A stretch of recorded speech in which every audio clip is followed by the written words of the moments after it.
Hello जी, मैं रमाकांत जोशी बोल रहा हूँ। ये 1998 में बारात वाली घोड़ी का क्या भाव था? अरे बाबा 3000 था, 3000। घास मिला के ना? हाँ घास के साथ।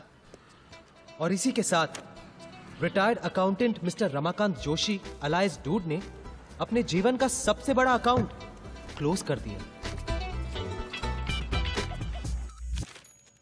लेकिन ये इतने डिटेल में किस चीज का अकाउंट लिखा है आपने? देखिए शिवड़े साहब, मेरे बेटे के पैदा होने से लेकर उसकी शादी तक जो भी पैसा मैंने उस पर खर्च किया है, उसका सारा हिसाब किताब इस फाइल में है।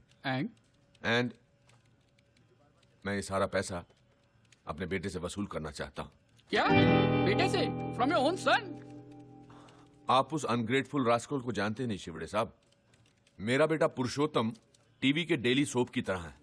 हर दिन दुख, दर्द और तकलीफ। आज अपनी खुद की बिल्डिंग बांध रहा है, लेकिन बाप के लिए दिल में 1 स्क्वायर फीट जगह नहीं है। बेटे की पढ़ाई में कोई कमी न रह जाए, इसीलिए उसकी माँ का इलाज एक प्राइवेट अस्पताल में नहीं करवाया मैंने। अब बेटा कमाने लगा तो बाप बोझ बन गया उसके लिए।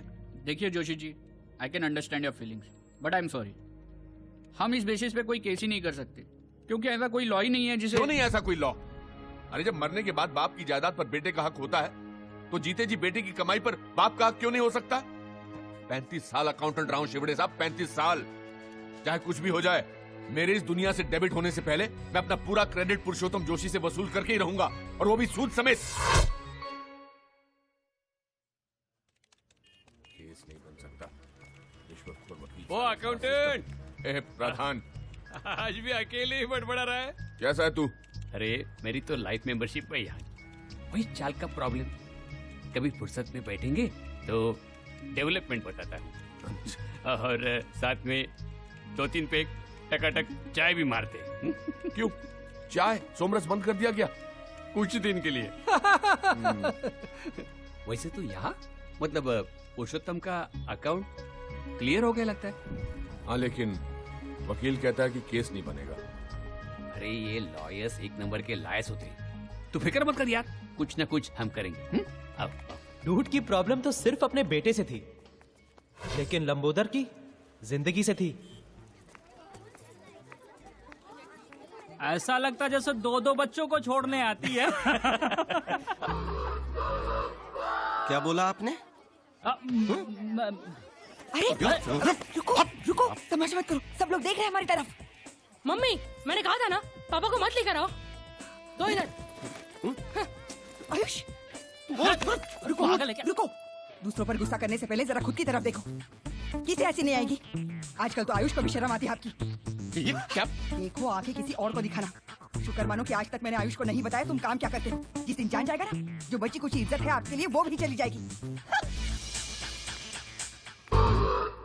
तो ये है लंबोदर झा का छोटा परिवार, दुखी परिवार। भगवान ने हाइट देने में कंजूसी क्या की, और लंबोदर का आसमान छूने का सपना सपना ही रह गया। कोई कुछ भी कहे बॉस, लेकिन साइज मैटर्स। हेलो यू, सब ठीक है ना? कैसे हो भाई? क्या कहा तुमने? अरे नहीं, वो बस यूं ही आप रोज की तरह लाइन में खड़े होते हैं, इसलिए मैंने आपको हाई कह तो दिया। इतने सारे लोग लाइन में खड़े हैं, इनको क्यों नहीं स्माइल किया, क्यों नहीं हाई किया? नहीं बस अरे क्या कर रहे हैं? अपने कम कद के फ्रस्ट्रेशन ने लंबोदर को कुछ ज्यादा ही अग्रेसिव बना दिया, और स्पेशली लंबे लोगों को देखकर तो उसका दिमाग कुछ ज्यादा ही खराब हो जाता। लेकिन लंबोदर की लड़ाई सिर्फ ऊंचे कद वालों से ही नहीं थी, अपनी किस्मत से भी थी। देखिए मिस्टर झा जी, मैंने आपकी कुंडली देखी है। हाँ। बाकी तो सब ठीक है, लेकिन अगर आपको आपके जीवन में कुछ परिवर्तन लाना है जी तो आपको आपके सरनेम का अंत में अक्षर जोड़ना होगा। जी झा के बाद हाँ झा के बाद हाँ। जिंदगी को जीना हम लोगों ने यहीं सीखा। हमारा आर्ट ऑफ लिविंग का क्लास मतलब दारू का खंबा और 3 ग्लास। जिंदगी जीने का इससे सही तरीका और क्या हो सकता है?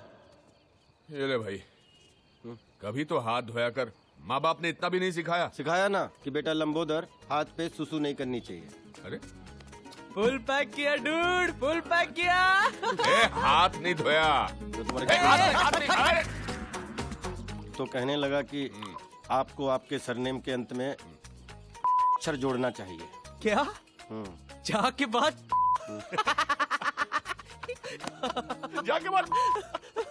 तो लंबोदर, अगर तेरा नाम फाइनल हो गया है तो नए नाम से बुलाए। अरे जोक था यार। वो कहते हैं ना, क्या करेगा पांडु जब किस्मत ही है। खराब खराब। साला किस्मत बदलने के लिए इज्जत गंवानी पड़ेगी। वो गायत्री भी बार बार धमकाती रहती है कि बेटे को बता देगी मैं क्या काम करता हूँ। इस औरत से शादी करके यार ना, रक्की, तुम ये गलती रिपीट मत करना। एक ऐसी औरत ढूंढ जो तुझसे प्यार करे, एक ऐसी औरत जो तेरी सेवा करे, और एक ऐसी औरत जो तेरे लिए खुद कमा कर लाए। हाँ डूड, बस इतना ख्याल रखना पड़ेगा कि ये तीनों औरतें कभी आपस में ना मिले। अच्छा था। वो कुछ पैसे वैसे का जुगाड़ हो जाए तो ये नौकरी वोकरी छोड़ के बिजनेस शुरू करूंगा। अपनी भी वही स्टोरी है ब्रदर, नोट चाहिए नोट।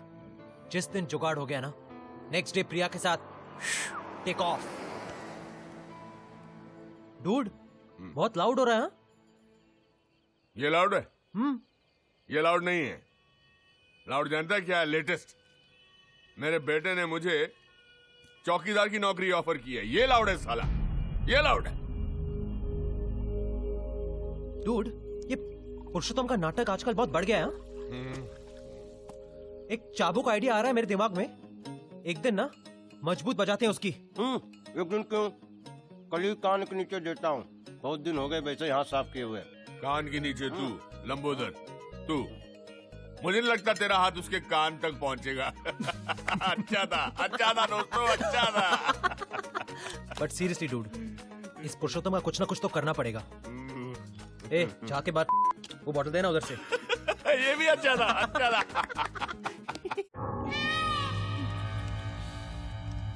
खोका, अरे खोका मांगा है, खोका। आप समझते हैं खोका? 1 करोड़। बेटा, गलती से रॉन्ग नंबर लग गया होगा, और मुझे लगता है खोखा नहीं, कोका कोला मांगा होगा। अरे बाबा, दुबई से फोन आया था, दुबई से। हम कब आते हैं कब जाते हैं पूरी इंफॉर्मेशन है उनके पास। यहाँ मेरी पूरी एक तो किसी की नजर में ना है, इसलिए इतना पैसा कमाने के बाद भी इस मिडिल क्लास सोसाइटी में रहते हैं। फिर भी पता नहीं कैसे फोन आ गया। आज की तारीख में बिल्डर होना ही गुनाह है। दवाई। हाँ। मैं तो कहती हूँ आपको पुलिस में जाना चाहिए। वाह, वो कंजूस रसिक लाल ने भी यही गलती की थी। आज स्वर्गलोक कंस्ट्रक्शन का मालिक खुद स्वर्ग में सेटल है। मैं कुछ साल धरती पे ही रहना चाहता हूँ। कुछ न कुछ करके ये 1 करोड़ मैनेज करना ही पड़ेगा। कह रहा था वापिस फोन करेगा।